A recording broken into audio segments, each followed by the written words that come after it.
niliwaambia unaona jana tulikuwa na crush high school. Sikiza hii, tulikuwa na crush. Sinakwambia tulikuwa high school kwanza form 2. Kai mimi kwanza alikuwa nikwambia hivi.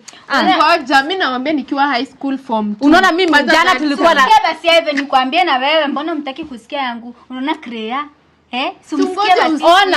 Unaona huyo crush mwenye nakwambianga like ngoja nikwambie yangu kwanza tulikuwa form 2. Njakisikia unaona Crea nilipatana na yeye jana akiniambia ati ngoja na wapi tulikuwa unaona mimi nawaambia story moto moto. Unaona crush mwenye na shida nikisema ni cute jana tulikuwa na yeye. Imagine hivi Crea alipata mimba.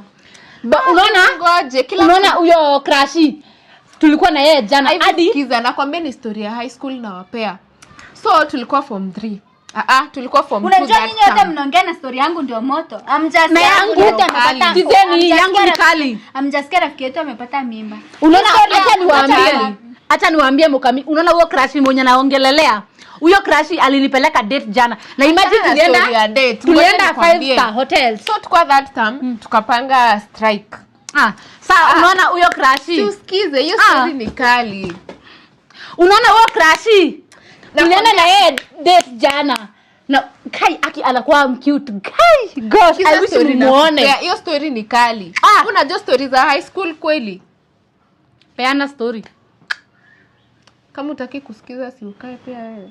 Mbona sasa hivi umenyamaza ile time mtu anaongea? Si hadi wewe time ulikuwa nakupea yangu ulikuwa si wape. Mbona mnanyamaza ile time mtu anaongea hampati? Acha muongea kabisa njoo nimeona hata stories zenye mnaongea hata make sense. Si utupea yako basi. Endelea basi kutupea story. Siwapei. Kila mtu anacheza.